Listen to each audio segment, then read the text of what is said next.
প্রিয় BA six সেমিস্টারের ছাত্রছাত্রীরা, আজকে আমি তোমাদের যে পলিটিক্যাল সায়েন্সের DSEB2 হিউম্যান রাইটস থেকে আমি তোমাদের গুরুত্বপূর্ণ ছোট প্রশ্ন এবং উত্তর নিয়ে আলোচনা করছিলাম। আজকের এই ভিডিওতে আমি পার্ট 2 নিয়ে আলোচনা করব। পার্ট 1-এ আমি তোমাদের 1 থেকে 20টি ছোট প্রশ্নের উত্তর নিয়ে আলোচনা করেছিলাম। সেই পার্টটি আশা করি তোমরা অনেকেই দেখেছো, এবং তোমাদের পার্ট 2 আজকে আলোচনা করে দেবো আরও কিছু গুরুত্বপূর্ণ প্রশ্ন এবং উত্তর নিয়ে। তো দেখো, তোমাদের আমি 20 অবধি বলেছিলাম, 20 পর থেকে দেখো 21।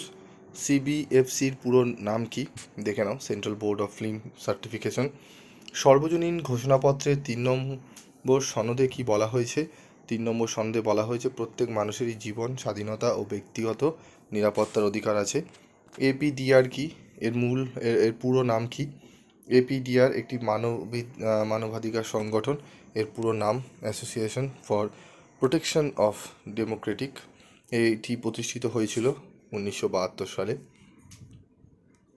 24 নম্বর প্রশ্ন দেখো, মানবাধিকার ও মৌলিক অধিকারের একটি পার্থক্য লেখো। মৌলিক অধিকার খর্ব হলে নাগরিকগণ আদালতের আশ্রয় লাভ করতে পারেন। অন্যদিকে মানবাধিকার আন্তর্জাতিক অধিকার। মানবাধিকার রক্ষার্থে বিভিন্ন জাতীয় ও আন্তর্জাতিক সংস্থা কাজ করে থাকে।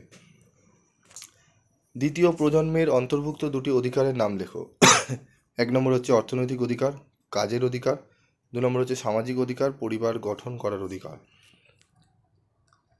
প্রথম প্রজন্মের মানবাধিকারের অন্তর্ভুক্ত দুটি অধিকারের নাম লেখো।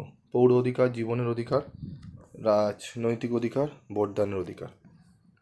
তৃতীয় প্রজন্মের অন্তর্গত দুটি অধিকারের নাম লেখো।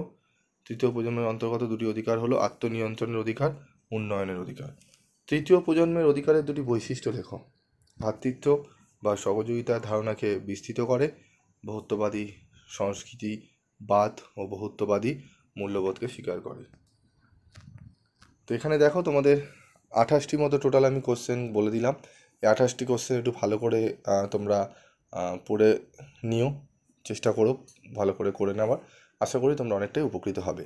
তো তোমাদের বড় প্রশ্নেরও আমি কোশ্চেন আমি বলে দিচ্ছি, VVI কোশ্চেন, সেগুলো একটু ভালো করে দেখো, এবং কিছু প্রশ্নের উত্তর আমি তোমাদের আজকে বলে দেবো। তো ভিডিওগুলো দেখতে থেকো। আজকের মতো এটুকুই, দেখা হচ্ছে পরবর্তী ভিডিওতে। সকলে ভালো থাকবে, সুস্থ থাকবে।